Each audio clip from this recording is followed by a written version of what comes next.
Baik, calon yang baik menurut Islam seperti apa yang layak dijadikan pasangan hidup? Yang pertama tentu tak bisa ditawar-tawar lagi adalah yang seiman.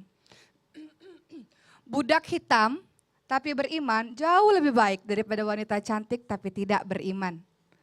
Maka ini menjadi pembelajaran untuk teman-teman yang sekarang masih sedang mencari pasangan hidup, cari yang sama imannya. Rasulullah Shallallahu Alaihi Wasallam mengajarkan kita untuk saling menghormati, untuk menyayangi. Kita ingat kisahnya Rasul menyiapi nenek-nenek Yahudi ya, menyayangi, betul. Tapi untuk mencari pasangan hidup tidak bisa ditawar-tawar, harus seiman. Kan tujuannya adalah syurganya Allah, sehingga sama imannya. Itu yang pertama. Kemudian yang kedua tadi kita sudah bahas sebelumnya bahwa ternyata Rasulullah Shallallahu Alaihi Wasallam menyarankan kepada kita semua ketika memilih pasangan hidup boleh lihat dari harta, boleh lihat dari keturunan, boleh lihat dari apa Bu? Fisiknya, namun sebaik-baik dari agama. Kenapa sih boleh lihat dari cantiknya atau dari gantengnya? Karena kalau kita pandang, kita bisa tentram hatinya. Kan cantik ganteng itu relatif. Menurut saya suami saya paling ganteng sedunia misalnya. Menurut ibu, suami ibu paling ganteng sedunia. Kalau ganteng, kalau cantik kita mampu melayaninya dengan baik, betul nggak Bu? Kita senang ngelihatnya, boleh. Mau pilih yang kaya boleh juga, tapi ingat bahwa tadi Ustadz Maulana sudah sampaikan, kita pilih juga yang bertanggung jawab. Banyak orang yang kaya raya, tapi kemudian tidak mau memberi nafkah untuk istrinya banyak, malah memberikan kepada yang lain banyak. Bertanggung jawab. Kemudian apalagi kita lihat dari keturunan yang baik, nasab yang baik. Kenapa sih nasab yang baik itu? Iya, karena seseorang bisa terbentuk karakternya dari lingkungannya di mana ia tumbuh. Anak yang solihah, anak yang solih bisa jadi karena keluarganya tumbuh dari keluarga yang solih, dari keluarga yang solihah. Silakan lihat nasabnya. Dan yang paling penting lihat agamanya. Kenapa lihat agama? Kalau lihat agamanya, maka ia akan senantiasa mau melakukan hal-hal yang disuruh oleh Allah dan membenci hal-hal yang dibenci oleh Allah. Contoh, Rasulullah SAW mengajarkan kepada hamba-hambanya, kepada umat-umatnya, apa itu? Untuk para suami, la tadribul wajah, jangan memukul wajah istri. La tuqabbih, jangan mencaci maki. La tahjur ila fil bait, jangan meninggalkan kecuali di dalam rumahnya sendiri. Kalau orang beragama pasti mematuhi perintah dari Rasulullah. Nggak pernah pukul istrinya di wajah, nggak pernah mencaci maki istrinya, nggak pernah meninggalkan kecuali di dalam rumahnya sendiri. Kalau seorang wanita paham agamanya, ia paham dengan sabda Rasulullah Shallallahu Alaihi Wasallam, yaitu apa? Ketika suami pulang, dipandang itu menyejukkan, diperintah patuh. Ketika suami pergi, suami tenang meninggalkan kita karena ia menjaga harga diri dan harta dari suami. Itu kalau orang-orang yang beragama. Kalau orang-orang yang beragama, orang-orang yang solih dan solihah, agamanya baik, kemudian ia paham seorang istri bahwa kedudukannya adalah seorang makmum. Sehebat apapun di luar, ia tetap seorang makmum. Dan di dalam rumah ia adalah sang laki-laki adalah imam. Kalau paham dengan agamanya, laki-laki paham dengan tanggung jawabnya memberikan nafkah. Arijalu qawwamun 'alan nisa.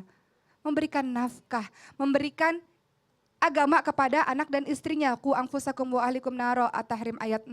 Paham dengan tugas-tugasnya. Ketika orang beragama, ia paham hak dan kewajibannya. Sehingga terjadi perselisihan antara suami istri, balik lagi kepada Quran dan hadis. Enak gak Bu orang-orang yang paham agama, orang-orang yang baik agamanya? Enak. Kemudian apalagi? Lihat, boleh kok pilih dari yang kaya, boleh. Kita lihat, ada dalam suatu riwayat seorang wanita bernama Fatimah binti Qais meminta nasihat dari Rasulullah. Wahai Rasul, aku ini dilamar oleh seorang laki-laki bernama Muawiyah dan seorang laki-laki lagi namanya Abu Jaham. Kata Rasulullah apa? Jangan menikah dengan Muawiyah. Muawiyah adalah orang yang fakir, miskin sekali. Gak punya harta bahkan untuk dirinya sendiri. Jangan menikah dengan Abu Jaham kata Rasulullah. Kenapa? Abu Jaham selalu membawa tongkat di dalam pundaknya dan tidak meninggalkan tongkatnya. Maksudnya tukang pukul, suka mukul. Jangan nikah dengan orang begitu kata Rasul. Jadi benar-benar kita harus pilih dengan baik-baik. Baik, kemudian yang berikutnya apa lagi? Restu dari kedua orang tua. Suktullah, no. Ridullah fi ridho walidain, suktullah fi sukti walidain. Ridhonya Allah adalah ridho orang tua, murkanya Allah adalah murkanya orang tua. Jadi teman-teman yang hendak menikah silahkan untuk mendapatkan restu dari kedua orang tua. La nikah illa biwali, tidak ada pernikahan tanpa wali. Untuk wanita silahkan mendapatkan restu dari kedua orang tuanya karena ayahmu yang akan menjadi walimu. Untuk laki-laki silahkan mendapat restu dari kedua orang tuamu karena engkau membutuhkan doa dari mereka semua. Kalau orang tuanya nggak setuju, orang tuanya apa-apa udah mulai mengatakan hal-hal tidak baik, ingat setiap perkataan orang tua khawatir akan menjadi doa yang dikabulkan oleh Allah, kita cari keberkahannya. Berikutnya apa lagi? Yang terpenting adalah sekufu. Sekufu. Sekufu dalam hal apa? Tentu pertama adalah agama.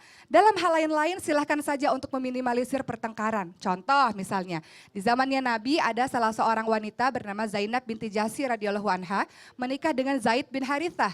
Zainab binti Jahsy keturunan yang sangat baik. Namun Zaid bin Harithah adalah seorang budak.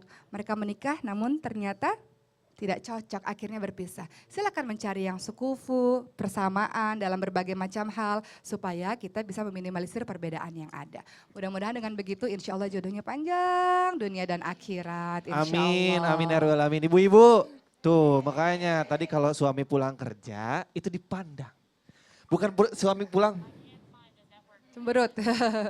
langsung diminta amplopnya. Tapi banyak ya Pak Ustadz yang begitu ya. Nah gini, mohon maaf kepada siapapun yang lagi tayangan nonton ini, mungkin aduh ini tayangan ini hari ini adalah pemilihan. Bagaimana kalau aku salah pilih?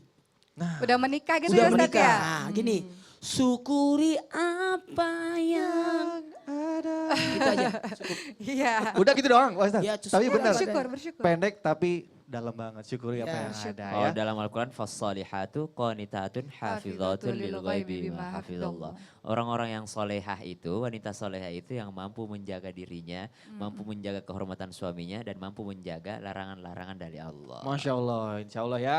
Oke, nanti jemaah kita akan mendengarkan tausiah berikutnya dari Ustadz Maulana tentang cara mencari pasangan yang bisa istiqomah diajak bersama-sama ke surga. Amin ya rabbal alamin. Makanya jangan kemana-mana, tetap di Islam itu indah bersama Fiostin DS.